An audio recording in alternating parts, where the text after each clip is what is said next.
J'étais heureuse, puis je me suis mariée et tout a changé. Bienvenue sur mon podcast Briser les chaînes. Ce podcast est pour vous si vous êtes chrétienne et malgré cela malheureuse, enchaînée dans une relation toxique. Vous n'avez plus de joie. Vous voulez retrouver cette joie. Enfant d'un père gallois et d'une mère américaine, missionnaire en France, j'ai eu une enfance heureuse, dans un foyer plein d'amour. Plus tard, à mon tour, j'ai fait partie d'une petite équipe d'implantation d'église pendant 12 ans. J'aimais mon Sauveur et Seigneur, et il était hors de question pour moi que je me marie avec un non-chrétien, ni même avec un chrétien moyennement engagé. Et pourtant, Dieu a permis mon mariage avec un chrétien très engagé dans son église. Il était animateur de camp, moniteur d'école du dimanche, il chantait à la chorale, il allait à la réunion de prière. Son pasteur n'avait que du bien à dire de lui.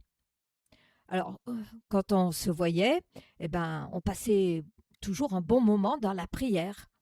Je me suis dit, c'est parfait ça, on va se compléter. Il m'apprendra beaucoup de choses sur la prière, et puis moi, je lui apprendrai des choses sur la Bible. J'avais raison. Il m'a beaucoup appris sur la prière, mais pas comme je pensais. Ce n'est qu'une semaine après notre mariage que je me suis rendu compte qu'il avait un comportement bizarre. Je savais qu'il avait eu un trauma crânien à l'âge de 13 ans et il avait passé une semaine à l'hôpital dans un coma, puis après en rééducation parce qu'il avait une hémiplégie suite à cet accident. Et ça, je savais. Et puis, l'handicap ne me faisait pas peur, car j'avais un frère plus grand qui est handicapé depuis sa naissance. Un handicap physique. Et puis, ça me faisait pas peur. Mais au fil du temps, j'ai compris que mon mari avait des TOC. Et pas juste un TOC, il en avait 7 différents.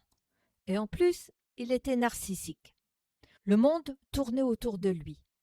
Dans les faits, cela ressemblait beaucoup à un pervers narcissique, sauf qu'il n'était pas pervers, mais prisonnier de ces tocs qui l'obligeaient à contrôler tout ce que je faisais. Ce que je mangeais, ce que je mettais, mon emploi du temps, ce que j'achetais, en plus de combien de fois je me lavais les mains après avoir touché telle ou telle chose. La joie m'a quittée. J'avais promis de lui rester fidèle dans les bons et les mauvais jours. J'avais signé pour la vie. Et j'avais honte. Comment est-ce que je m'étais laissée enchaîner comme ça? Pourquoi n'avais-je pas vu avant? J'avais demandé à Dieu sa volonté. Il ne m'avait pas dit stop. Non. Mais est-ce que j'ai raté quelque chose? Est-ce que mes yeux étaient fermés? Quoi? Pourquoi? Comment? Et maintenant, comment pourrais-je vivre toute ma vie comme cela? C'était impossible. Je devais trouver une solution. J'avais honte aussi d'avouer aux autres ce que je vivais à la maison et d'avouer que je n'obéissais plus à la Bible. Oui, dans la Bible, c'est écrit « Soyez toujours joyeux ». Et puis, moi, je n'étais pas toujours joyeuse. Je voulais respecter et honorer mon mari, mais pour moi, cela voulait dire il ne faut jamais dire du mal de lui. Donc, je ne pouvais pas appeler d'autres à l'aide. Alors, j'ai fait des recherches toute seule pour trouver une solution. Et Dieu, il ne m'a pas abandonnée. Il était là. Il me guidait avec une infinie tendresse. J'ai commencé par ce qui était le plus facile pour moi. Lire des livres chrétiens sur le mariage.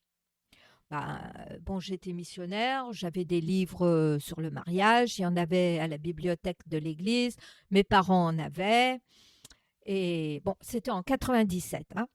Et tous les livres que j'ai trouvés, ils disaient qu'il ne fallait pas divorcer, sauf dans un cas, infidélité.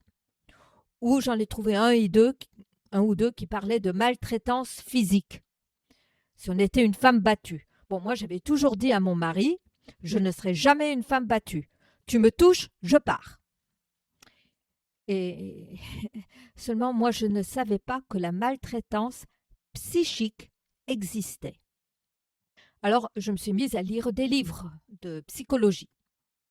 J'ai essayé de mettre en pratique ce qu'ils disaient, mais je n'étais toujours pas satisfaite. Par contre, j'ai commencé à trouver des informations. J'ai trouvé ce que c'était que des TOC. J'ai trouvé ce que c'était qu'un pervers narcissique, ce que c'était qu'un narcissique. Et pour moi, c'était une grande découverte. Bon, j'ai trouvé sur ces sites quelques tuyaux qui m'ont aidé dans mon quotidien. Mais j'étais toujours pas satisfaite.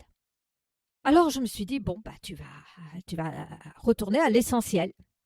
Je me suis mise à étudier tous les versets de la Bible qui parlent de la joie et du bonheur. Pas seulement les versets, mais les versets dans leur contexte. Pourquoi ces personnes, passant par des épreuves, avaient trouvé la joie? Et j'ai trouvé des secrets qui m'ont énormément aidée.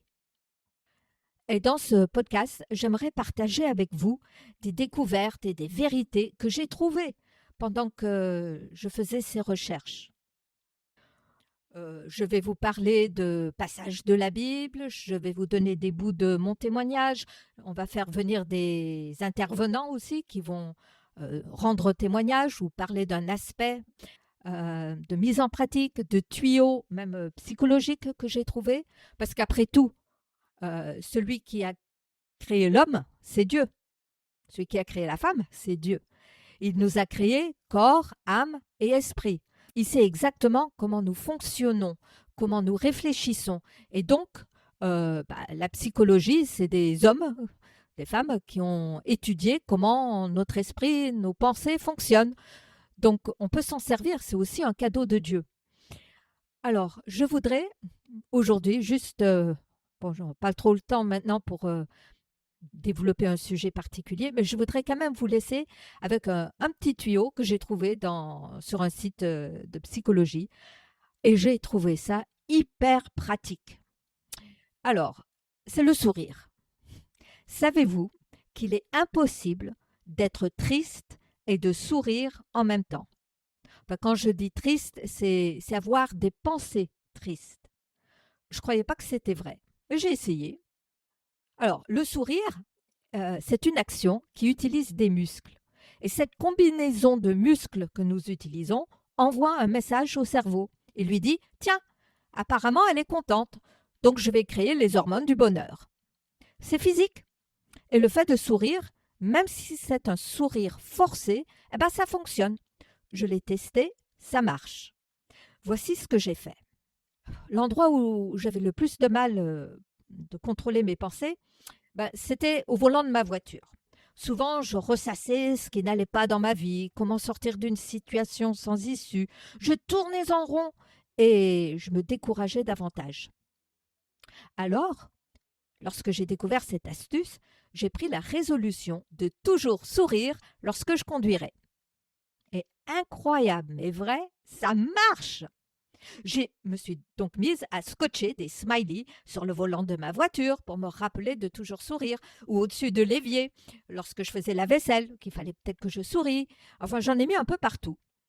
Et j'ai fait l'expérience, vraiment, qu'il est impossible d'être déprimé plus que quelques secondes lorsque l'on sourit. Lorsque j'arrivais à destination, non seulement ma morosité avait diminué, mais mes pensées, même, elles étaient devenues constructives. Alors, je vous encourage à mettre des smileys dans votre voiture, ou sur votre frigo, votre miroir, votre ordinateur, et chaque fois que vous les voyez, souriez. Si ça marche, vous pouvez mettre un petit commentaire et me dire. J'aimerais bien avoir votre retour sur l'efficacité de ce tuyau. Et puis, dans le prochain épisode, nous verrons la raison principale qui nous permet de nous réjouir, même quand tout va mal. Si le sujet de ce podcast vous intéresse, abonnez-vous. Comme ça, vous ne raterez pas un épisode. Que Dieu vous bénisse et vous encourage cette semaine. À la prochaine!